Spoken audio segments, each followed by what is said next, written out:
Come on. Brand new baby.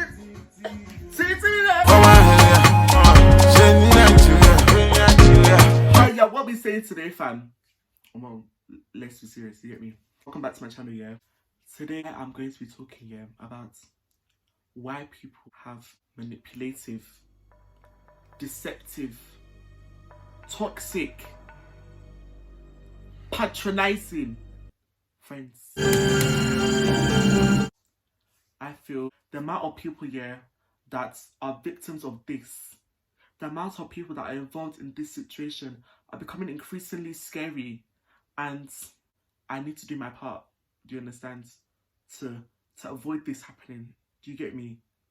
And I feel like a big reason here why people get themselves in this situation is because the coconut head syndrome is becoming too rampant. It's becoming too much in the society. Mates, I don't have time for another pandemic. I don't think you people have time for another pandemic. Unless it means you don't have to go to school, because I really do not have energy for that lecture thing. I don't have energy to be walking to the lectures. We don't have time for another pandemic. Man needs to go to parties. Like, I'm missing the ginger. I'm missing the ginger discata. You know what I mean? How you're missing the come on! You know what I mean? The ginger from the environment, the ginger from the atmosphere. You know what I mean? But let's be serious. I feel a lot of people that have these bad friends here, or friends that fall into these negative categories here, is actually down to your ignorance. Like, not that person that is bad, but you that allowed that person to be your friend. Is your ignorance that caused it. You know, you hear people say, "Wow, ignorance is bliss" and things like that. You think, yeah, that only applies to romantical relationships and things like that. And a lot of the time, yeah, I thought it applies to all form of relationships, whether it be romantic, whether it be platonic. You understand? Like, are there even other form of relationships? I think they are. But you meet somebody, yeah, and you see the signs are there that me and this person ain't on the same wavelength. You get me? People just like, you just go along with it because a lot of people, yeah, the desperation is excreting from the yansh, is sweating from the pores. People are out there that are so desperate to have friends, so desperate to have people around them, and it's like they don't even think. They just, anybody they see that is ready to say hi back to them, they just start talking. Before you know it, they have gone into, my uncle's marriage is crumbling down.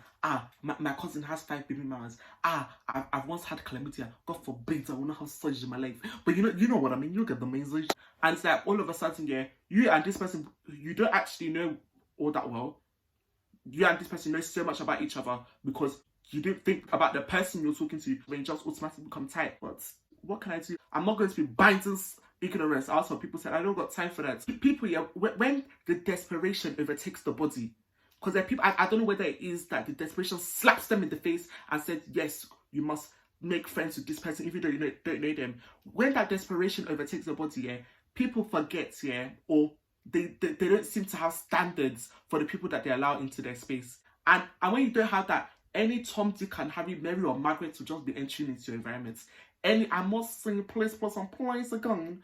If your name is Tom, Dick, Harry, or Mary or Mark, I ain't saying you're bad people, I'm just using your names. Okay, you know what I mean? People need to learn how to have standards. Do you get me? Like, when you meet somebody, yeah, leave them where they are. Do you understand? Leave them a bit at a distance when you first meet them. Evaluate the person, you get me? Check whether the person meets your standards.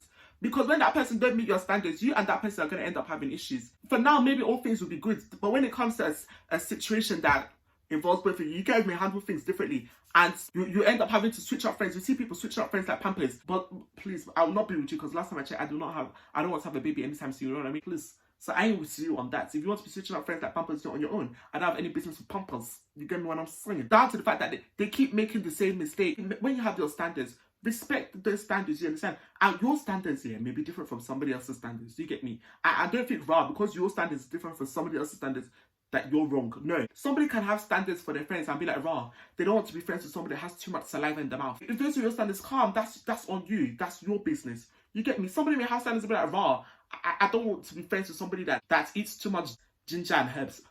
If that's what you're on, that's calm. Mates, know yourself. Know the kind of people you want to be around. People need to understand. Some people are meant to be hi-bye friends. You know, you have those ones, hi,